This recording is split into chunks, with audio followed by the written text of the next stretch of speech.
Our next speaker is Dr. Wellington Zangari. He is a postdoctoral fellow of the Social Psychology Department in the Institute for Psychology at the São Paulo University. He's the co-director of Interpsy, Semiotics, Interconnectivity, and Consciousness of the Center of Persian Studies of the Graduated Studies in Communication and Semiotics at the Pontifical University of São Paulo.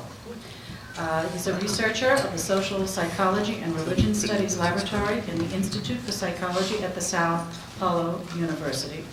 And currently, he is studying paranormal Umbanda Mediums allegations both in phenomenological and ontological perspectives with a grant received of FEPSES? FAPESP, the main research grant agency of Brazil. He'll be discussing incorporating roles, the psychosocial dimension of the embodiment of spirits among Umbanda mediums. Dr. Zangari.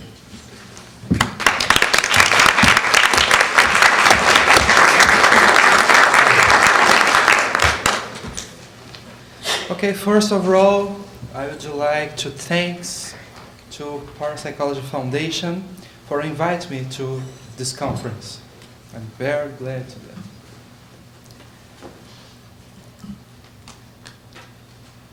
I will talk a little bit about the historical aspects of Umbanda, and then some phenomenological perspectives.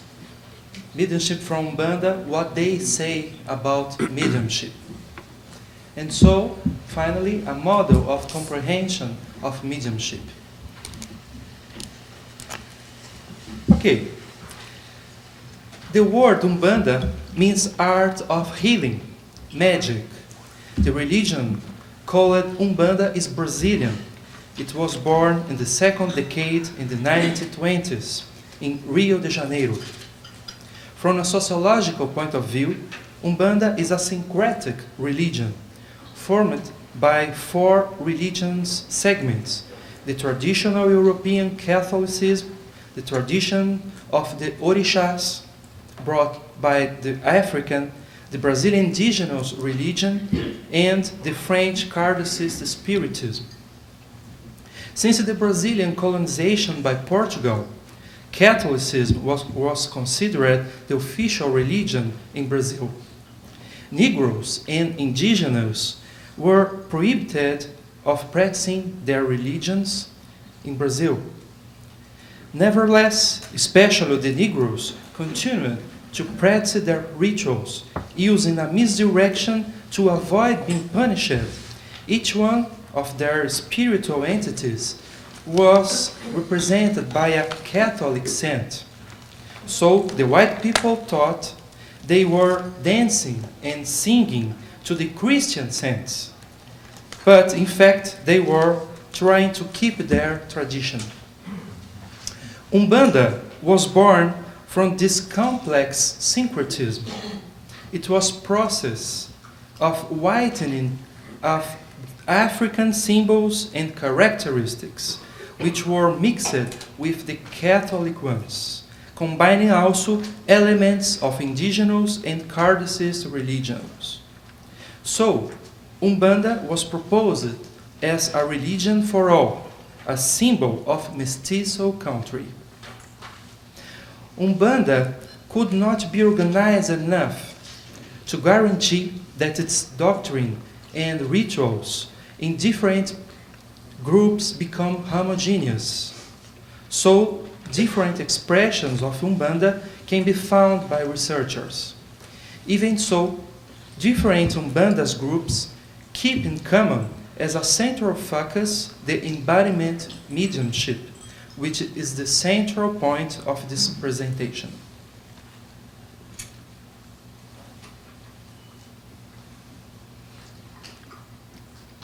Yeah. No.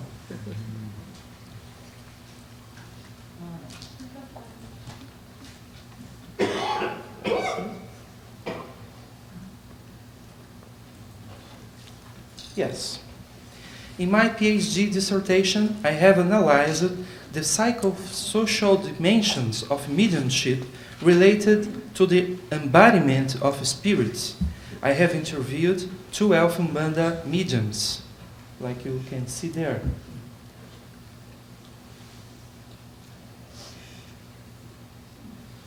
But let's see what the mediums say about mediumship. Here I present some selected aspects, selected points.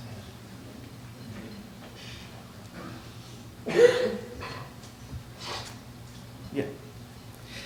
There are several types of mediumship, as the clairvoyance, auditory, intuitive, embodiment mediumship, among others. Not everybody is a medium, and not all mediums are embodiment mediums. Embodiment mediumship is defined as a capacity of the medium to permit that spiritual entities control his or her body, and using his or her body make charity works on the earth. The group interviewed mediums consider mediumship as a gift which has to be developed to be used in a proper way.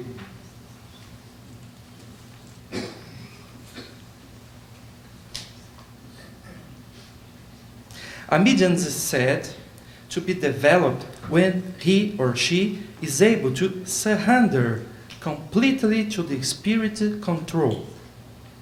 Surrendering does not mean being unconscious. In fact, there are unconscious mediums, those who have no memory of the moment of the embodiment. But the majority of mediums is conscious.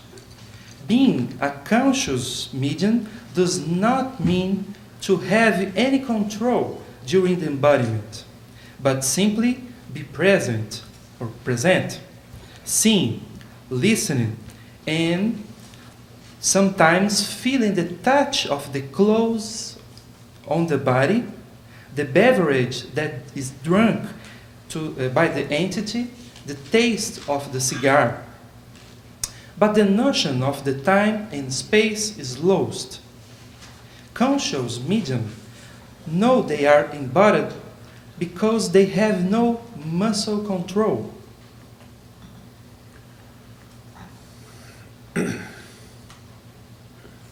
Sometimes the medium does not know about the possibility of being a conscious medium.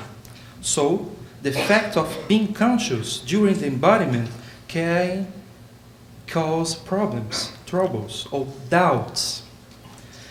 Those doubts can be transcended through other experiences that are interpreted as a result of the domain of the entities, not only over the medium's muscles activities, but also over the behavior.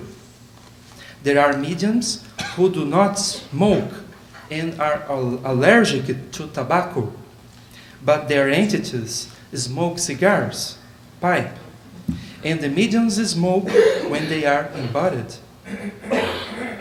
There are mediums who do not tolerate alcoholic beverage, despite their entities drink lots of it.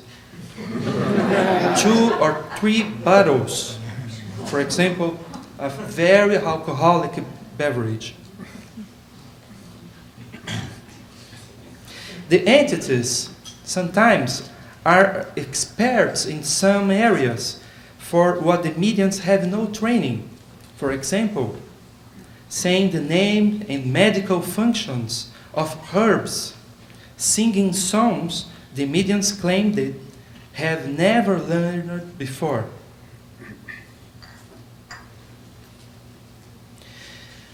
There are other events connected to the moment of embodiment that, according to the mediums, could demonstrate the reality of a spiritual world, what makes more solid the belief that the spirits possess their bodies, like out-of-the-body experience, sleep paralysis experiences, accompanied by the visions of entities, extrasensory perception experiences, among other anomalous experiences.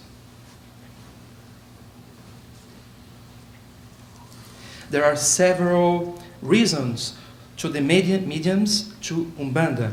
It mainly happens because the person is looking for solution for personal or familiar problems.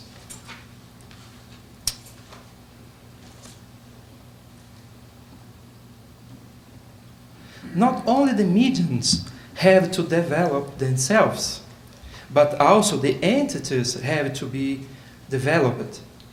At the same time, the spirits are doctrinaries, they can also evolve as any human being. The development process is usually slow and hurtful up the moment the entity finally arrives, say its name, and draw its ponto, the green ball in the corner. It's a ponto. The name is a name of a particular image of the spirit. Lines and images made on the floor of the temple by the medium embodied. Each entity has its own way to emanating energy to the medium. The medium can have physical sensations as thrills, tremors, feel dizzy, and tachycardia, depending on entity. Then the medium verifies that his or her body movements start to be independent of his or her intentions. To help the mediums to be focused, they count on the important collaborations of songs and imagery techniques.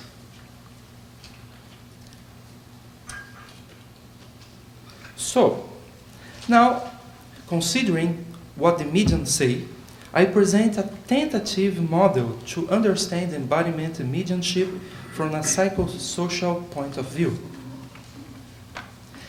Embodiment mediumship results from a social and individual construction that involves group concept or beliefs related to mediumship and to Umbanda's doctrine, and to the medium's individual aspects, cognitive and affective ones.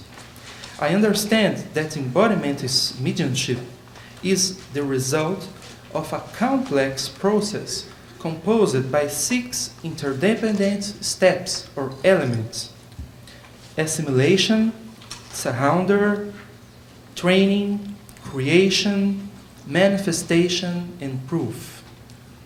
I'll say a little bit about each one. People start to develop their mediumship generally when an entity they consult recommends them to do so. Then they start a long period of development, which we can identify as a period of construction of their mediumship. I call the first step assimilation. Assimilation is the process by which the person gets information about Umbanda's doctrine, the medium's obligations, the qualities of the entities, and everything that means the religion's culture as it's adopted by the group integrates his or her spiritual life. This is an individual and psychosocial process of constitution of an internal image or representation of the group beliefs. Thus, group beliefs become constitutive of the subjectivity of those who are nurtured by them. Through assimilation, mediums and future mediums will be able to construct an Umbandist frame of reference, and, in this case, of the embodiment mediumship. The second step is surrender. Without exception, the interviewed mediums stated that the mediumship development process can only happen if they permit that their entities possess their body. I have called this cognitive disposition of surrender.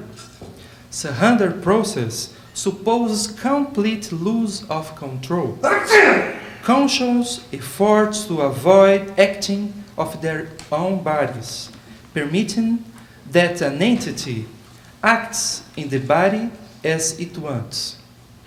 Nobody surrenders this way without having decided to do so, and without having complete knowledge and acceptation of the reasons, intentions, and objectives that motivate the domination of his or her body by something, someone else. Therefore, without assimilation of the group beliefs, there will not be embodiment by spirit. This process clearly shows that interface between group and individual process it involves information given by the group and individual disposition to be on service of the group. The mediums reported that as time goes by, it's easier to surrender. I think it happens basically due to the gradual increase of assimilation, what makes the surrender easier. I call training a gradual process of psychoneurological learning that involves disciplined dissociation. This kind of dissociation shall be understood at the light of an evolution of the context in which it happens. In my opinion, embodiment mediumship is a culturally learned tradition of alteration of consciousness, which roles and method will depend on social as well as individual factors. The group will provide the symbolic information, that is, a specific semantic.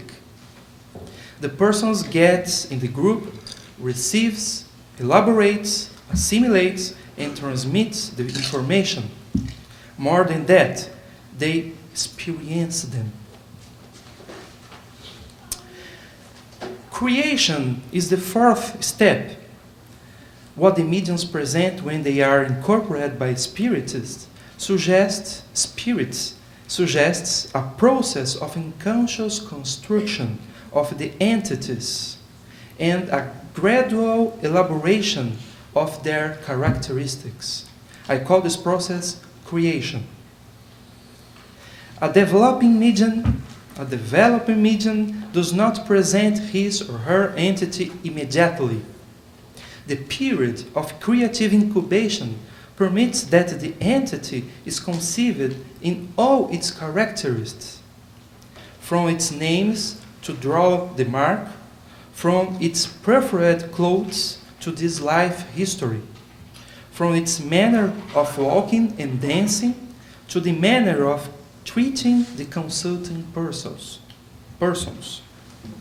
Therefore, mediums have the opportunity to exercise creation, but limits established by the doctrine contents are considered.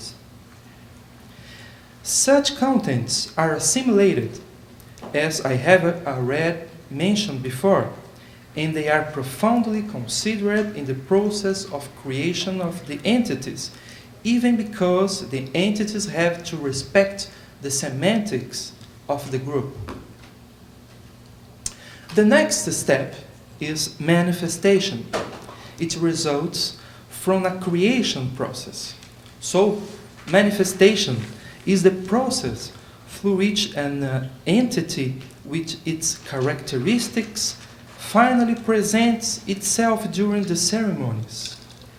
Manifestation is a complex set of behavioral elements, as facial expression, a style of movement, verbal expressions, etc., that should be profoundly integrated to another fundamental aspect, the history of the entity, which comprehends not only its past experiences, but mainly its personality and current knowledge. And the last and very important step I call proof. All interviewed mediums claim they have had doubts about his or her embodiment mediumship. Mediums' doubt refers to the impossibility to recognize accurately if the entities are absolutely autonomous or if they are their own creation. However, with no exception, feel rationally enabled to doubting thanks to some personal experiences they have which are interpreted as proofs of the Spirit's actions or interventions.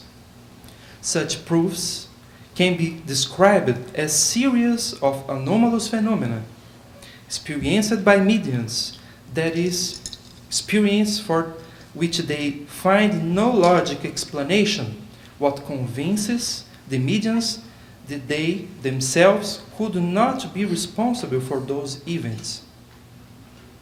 From the analysis of the reports, it's possible to distinguish clearly two distinct groups of anomalous experiences. Those occurred because of the embodiment and those experienced independently of embodiment.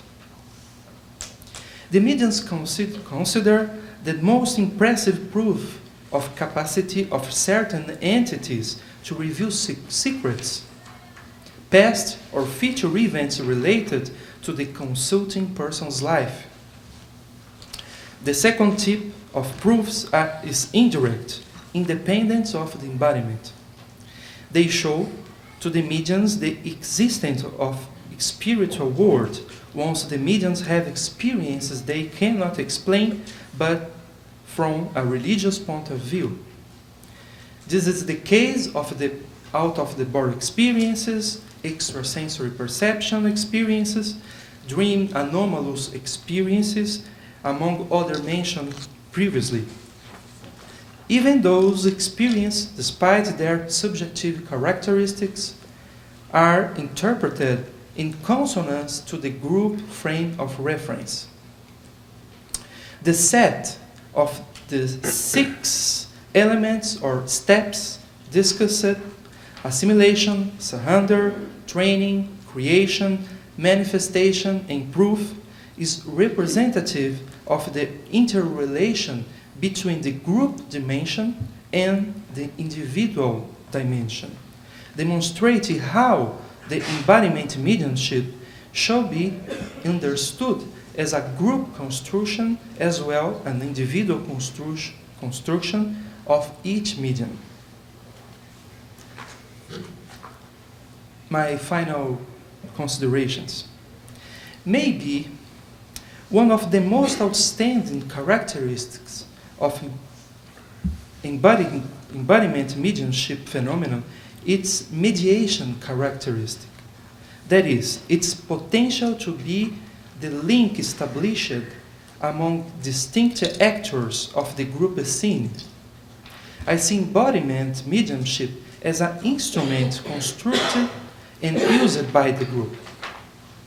We have seen how the mediums from this particular temple, the temple Xangô, Agodô, in São Paulo, discover what mediumship is through the contact with other embodiment mediums and their entities.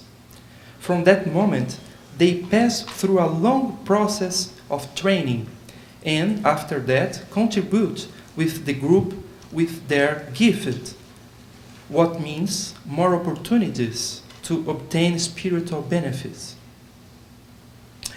This analysis reveals that the mediums are instruments for mutual help.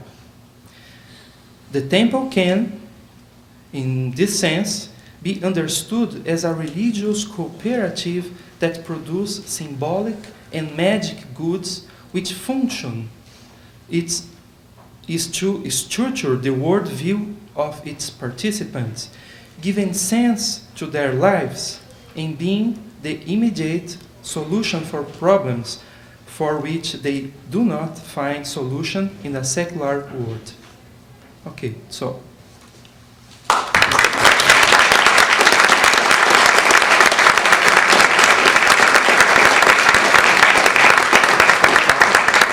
Thank you, Noah. Final comments. There's a lot of food for thought in that. Yeah, Dr. Silver.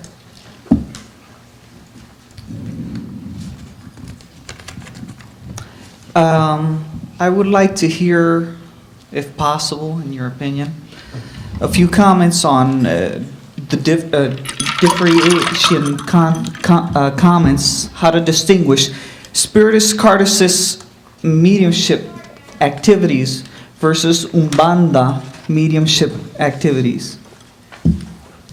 Thank you. Well, I will try to talk in English, but if I can some help, I can ask to... I will possess you, don't worry. Okay. With your permission.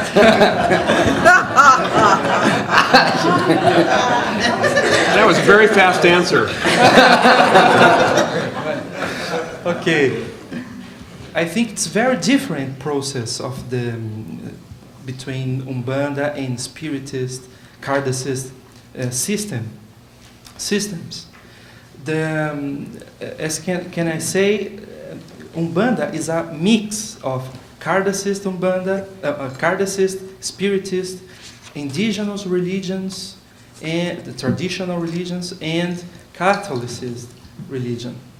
So, really, the Umbanda mediumship process is very far from the Spiritist, Cartesist system. I think that the main element is more African in the case of Umbanda. It's very close to Candomblé. It's a very African religion.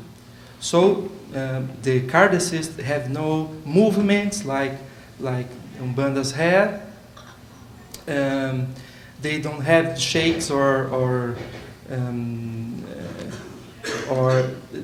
for example, people from Cartesist don't drink nothing. Each session in the Umbanda meeting are a kind of party. They drinks a lot, they eat a lot, they singing a lot. It's a very popular. They smoke too. They are very extroverted. I would say, and the Spiritists are introverted in this kind of view, from an outsider point of view. Other kind of difference is doctrinaries. I think Cartesist supposed to be more Christian than Umbandas is. Umbandists, as I know, have no Christian ideas. They have another kind of symbolic system. Okay. Thank you. Dr. Ruth Reisel. This is fascinating. And I was very interested to hear you speak about the process of embodiment as the spirit enters the medium's body. And this isn't really a question, it's more of a comment, that you mentioned there are certain feelings that the medium will have, such as tremors, dizziness, tachycardia, thrills, I'm not sure what that is, but some kind of nervous feeling, and even jumps, which is probably like a convulsive movement. And these are the same symptoms that I was talking about yesterday in terms of the process of entering trance with physical mediums who then produce macro-PK. So I guess I have two comments here. The first is, do the Umbanda mediums produce physical phenomena, macro-PK, number one? And number two, you mentioned that as the medium gets more training and more development, they gain more control. They learn to stay conscious and they don't have amnesia. That's very interesting. And also the severity of these symptoms decreases. In other words, they don't have so much of a problem going in and out of trance because it's a question of practice, I suppose. Mm-hmm. So I just think that's very interesting. And what about macro-PK in these sessions? Well, we have a lot of reports. Thank you. For example, we have a guy that told us that he could see la cabeça de pollo, The head of a chicken, como que cantando, as if it were singing, e depois saltou al suelo and afterwards it jumped onto the floor e voou para hacia arriba and flew como upwards 3 ou 4 vezes. about 3 or 4 times. Há também relatos de fogo espontâneo There are also tales of spontaneous fires dentro del local de ritual. within the room of the ritual, the place of the ritual. Eu personalmente nunca vi nenhuma dessas experiências. Personally, I have never seen any of this. E já tenho visto muitas pessoas ter experiências como esta, pero que são observadas solamente por uma pessoa. I have heard many of these accounts, but that they have only been witnessed by one person. Assim que a hipótese de alucinação é válida. So you can also hypothesize that it is a hallucination. Pero há muitas outras histórias que necessitariam ser chequeadas. But there are a number of other reports that should be checked out. Por exemplo, por Patrick Geisler, fez uma excelente excursão em Brasil, haciendo investigação, incluso investigação experimental. He's referring now to a couple of reports from Patrick Geisler, who did work with the Umbandas, yes, with Umbanda in Brazil, doing some field work some years Ele ago. relata experiências de micro-PK And he mentions experiences of PK, e isso deveria ser continuado. Nunca houve estudo a largo prazo e profundo a este respeito. and this kind of report should be continued. There never was a continuation of this. This is, I think, Jasper 1985 and 86. There is. Exactly. Yes. Muchas gracias. A respeito da amnésia, With regard to amnesia, eu quero entrar nisso porque creio que isso é interessante. I would like to mention something about it because I think it is interesting. Eles nunca têm amnésia, nunca têm recuerdo total, They never have a complete recall, pero eles têm recuerdos parciales de lo que é dicho, but they can partially recall what somebody has said, tanto por los espíritus quanto por las personas que van a tener contacto con ellos. Okay, they have partial recall for what they themselves have said or what the people have told them. Em realidade, eles são como que observadores da mediunidade. In a way, you could think of them as observers of their mediumnity. Eles podem ver todo, podem oír todo, They can see everything, they can hear everything, pero não podem recordar de todo. but they cannot remember everything. Eles podem, por exemplo, saber o tema da conversação, They may know the theme of the conversation, pero não se acordam la exacta persona que ha consultado. but they may not recall exactly who was the person who consulted them. Em relação ao treinamento, With regards to training, os movimentos são realmente mais frequentes em princípio da mediunidade. the movements are really more frequent at the beginning of the training of into mediumnity, mediumship. Em geral, este treinamento leva de 4 meses a 12 meses. In general, the training is from 4 to 12 months. Al final del 12º mês, eles entran em transe rapidamente e sem dolores. At the end of a year, they can go into trance very rapidly and without pain. E a quantidade de movimentos baja mucho. And the amount of movement just goes down a lot. Lo que pasa también es que los mediums creen que el mejor tipo de mediunidad es la que no hay movimiento ninguno y que un día en el futuro todos los mediums van a ser así. Okay, the mediums think that in the future what should happen is that there will be no medium who moves around, that the best type of mediumship is when there is no movement at all, and they think this will happen in the future. Yo creo que en este sentido ellos tienen a los mediums espiritistas como modelo. And I believe that in this way they have the Spiritist mediums as models. Dr. Cost? I have a question. The word embodiment, what does that translate directly from what they say happens to them? And what does it really mean? Incorporated process. Incorporating a process. The process. Oh, possession. Possession. Oh, okay. So is it your word or do they use that word? Really, they use this They kind use of- something in Portuguese that's Sim. equivalent. Isso, exato. Incorporação. Aha. Incorporation. Incorporation. Incorporation. Yeah, embodiment. Yeah. Yeah, in terms of the training, you say that they then is everybody that, I mean, how are people designated as being in training or being in development, actually? Este es un proceso longo This is a long process, training, y doloroso. and painful. En general, hay sesiones especiales para el desarrollo de la mediunidad. In general, there are special sessions specifically to train mediumship. Una vez a la semana se encuentran, They meet once a week.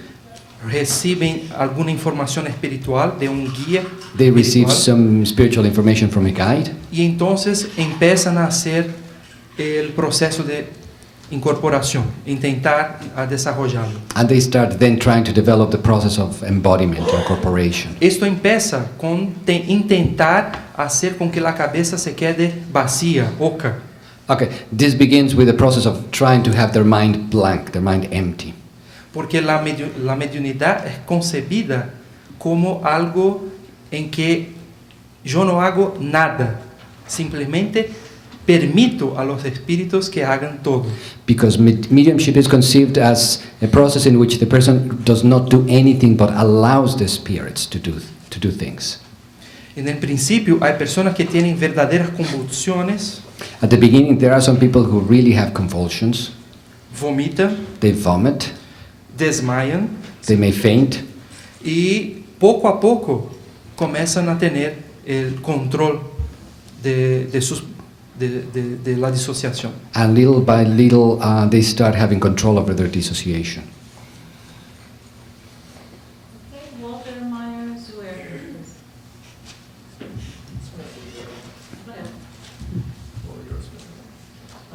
Thank you very much, Dr. Zangari, for a very, very interesting paper. I was particularly interested in your model about the embodiment for embodiment mediumship. And I would say that based on my personal experience, my historical study of trance mediumship in the case of Marjorie Crandon, and also then in my research with the Hamiltons in Winnipeg, where there was a spirit control believed to have worked with both of those groups over a period of 20, 30, 40 years, the personality Walter Stewart Stinson. I think that the 6 steps that you outline here for embodiment mediumship, I think you'll find there's less difference really than we might expect. Because obviously they're very different. Looking at the films last night, they're very different cultural differences. But I suspect that the differences are less, and that it would be very interesting for there to be a cross-cultural study looking at these 6 steps and comparing it to someone, a trans medium in the sense of the North American or British mediumship.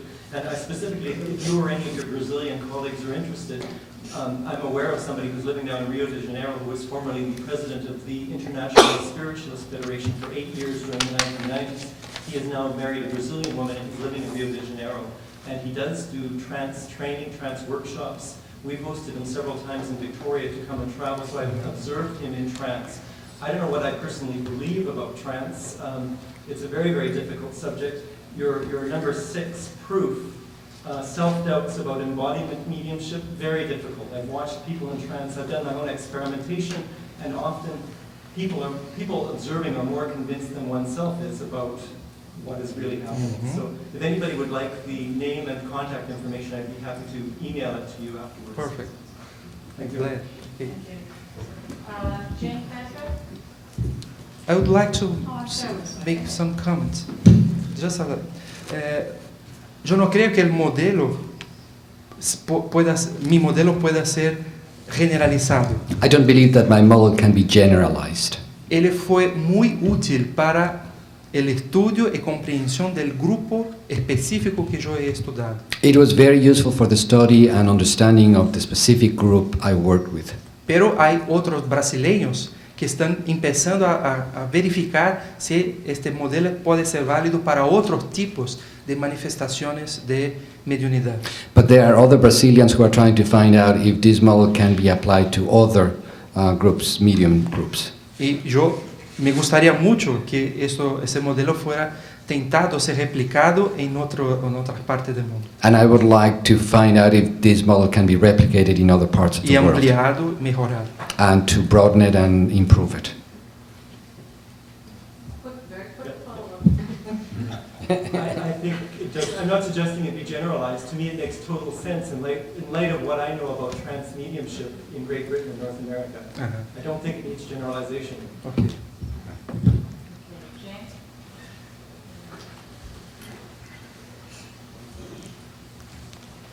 I haven't got this all organized, but in listening to you and in hearing the whole conference, I really want to thank you for your presentation.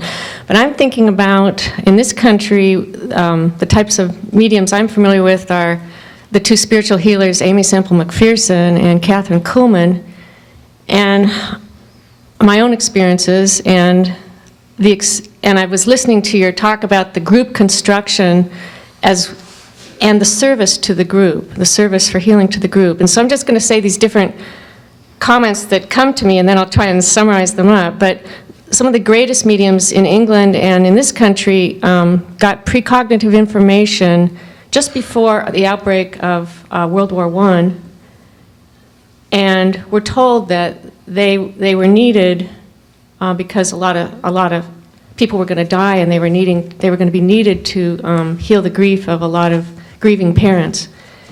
And this is similar to being a healing medium, a physical healing medium.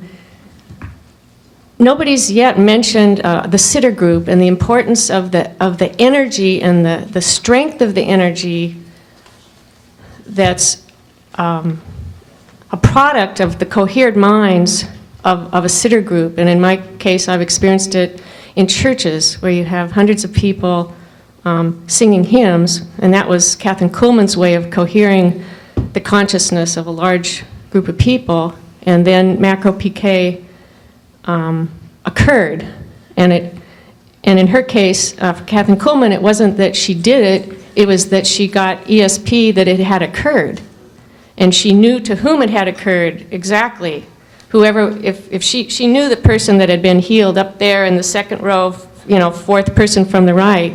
And these healings did occur. They were real, as they were with Amy Semple McPherson. But I guess just to sort of summarize it, nobody's really spoken about sitter groups and about the energy made available through cohered groups of people that then is manifested in macro PK or healing. And in this country, the place where this has occurred is in a religious ceremony with healer mediums.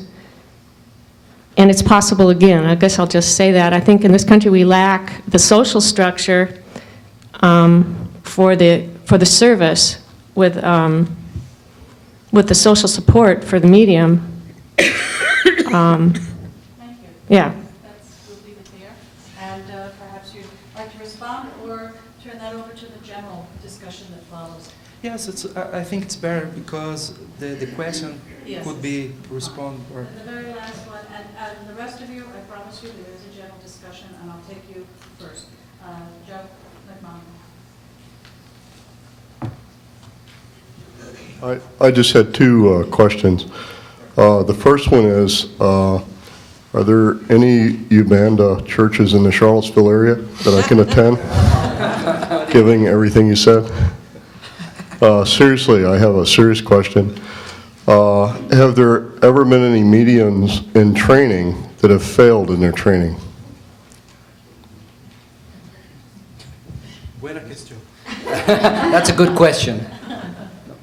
Em realidade, o processo de treinamento, como todo processo, tem su arriba e abaixo. The process of training, as any kind of training, has its apex and its Por exemplo, se high and low points. aprende a manejar, pode ser que no começo do carro For instance, when one learns to drive at the beginning, one may have a car crash.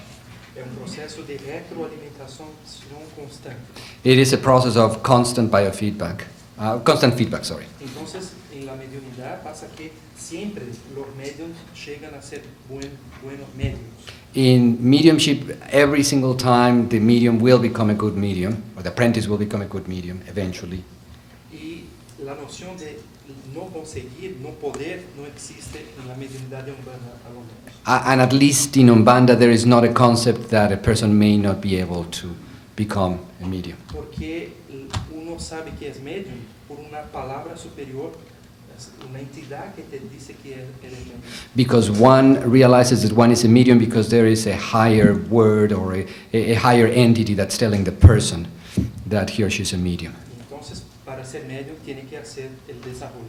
And so to become a medium, he or she has to develop that faculty. Okay, Wellington, you can stop convulsing now. Hi there. My name is Lisette Coley, and I serve as president of Parapsychology Foundation. I want to welcome you to the Foundation's YouTube channel. There's already a wealth of information available posted, and we have plans to continue to post our classic lectures and new materials, so you don't want to miss out. So hit that bell, please subscribe, and you'll be notified. And hope you enjoy.